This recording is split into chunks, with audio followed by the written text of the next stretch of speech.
Hello, welcome back to the 7th video on C programming. It's been a minute since the last video, but better late than never.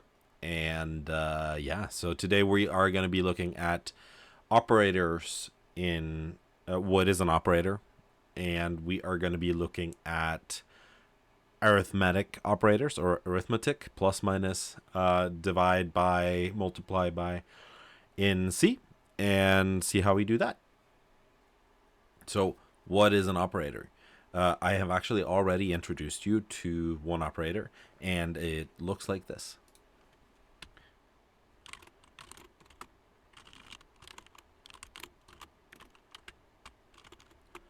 There. That is what the operator looks like. It's this guy right here. It's the equal sign, and it is called the assignment operator. So an operator is just a symbol, like equals here, that lets you do some operation on values or variables. Okay, so what is an arithmetic operator then? It is the symbol, just like equal sign was here for the assignment operator. So for example, the plus symbol is the addition operator, right? So let's just jump into an example. Let's try to calculate the area of a circle. And so we're going to need one more variable here first, which is pi. And we're just going to write down our own constant variable for pi here. Constant because this variable should never change. Okay, and then the formula for calculating the area of a circle goes like this, right? It's pi r squared. So basically, float, we need a new variable that can hold that new value, and we're going to call it circle area, and then this is the formula, right? Pi times radius in centimeters times radius in centimeters. Pi r squared. So you see these red squiggles? It says expected and identifier. I have not given a name to this variable. It should, of course, be pi. And then let's do some prints.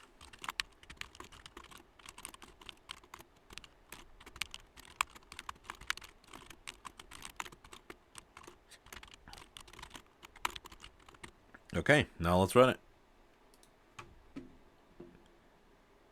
Okay, so it's saying the radius of my circle is 4.2 centimeters, and the area of my circle is 55.41 centimeters squared. So you can see how you have two variables or multiple variables that you can use these operators on, and this is the multiplication operator. You can multiply multiple values together like this. So that was an example of how to use the multiplication operator. Now let's look at the most commonly used operators. So let's start with declaring two variables here to begin with.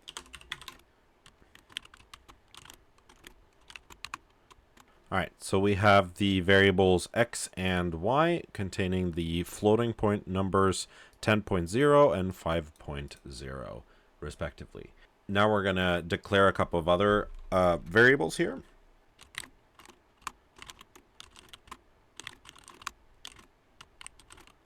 All right, so just to refresh your memory, the result of using the plus operator, the addition operator, is the sum.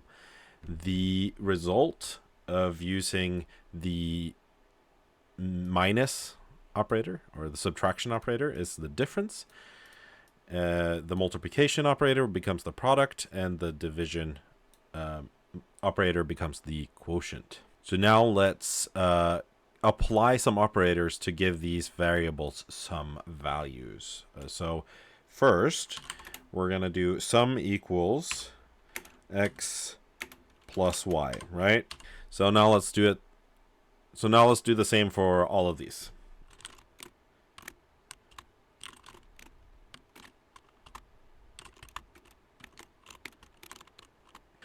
so that's all of them. Notice that plus is plus, minus is minus. Multiply is this star symbol. That has been the case in every programming language that I've come over so far. And then divide by is this / symbol. And then let's print some results.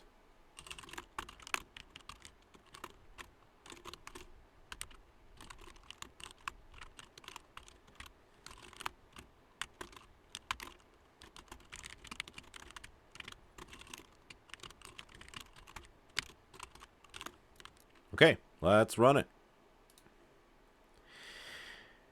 And so you can see we have the sum here, the difference here. So like 10 plus 5 is 15. 10 minus 5 is 5. 10 times 5 is 50. And 10 divided by 5 is 2. Okay, so those were the most commonly used arithmetic operators. But there is one more operator that I would like to introduce, and that is the modulus operator. So let's write down the integer number. So that's like whole numbers, 10 and 5. So here.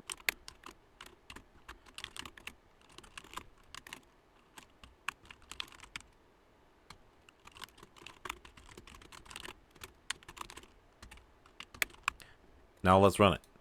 And that is going to give us the number 0. Okay, so what is this modulus operator doing? We read it x modulo y, but it's called the modulus operator. And if I change this now from, let's say, 11 and 2, yeah, let's just see what happens. So that gave us the number 1. So what's going on here? Basically, well, the name here that I've given here is kind of explanatory. We are taking x divided by y, so 11 divided by 2, which is 5 point something, right? 2 goes up in 11 5 times, and what is the remainder after that? That is 1. So 2 times 2 times 2 times 2 times 2, that's 10, and then we have 1 left. That's the remainder after that division. So that's what the modulo operator does, and it is very useful if you want to find out if, for example, a number is odd or even, or yeah, it has multiple applications. It is worth noting, though, that for the modulo operator, it expects the numbers to be integers. So if I change one of these to be a float, it's going to complain and say that the expression must be an integral value, and it is currently a floating point number, which is cannot be for the modulo operator. But the result becomes a floating point number. So that was a very brief look into what operators are and how to perform arithmetic in C. In the next video, I will be going over how to document your code using comments. And yeah, see you in the next one.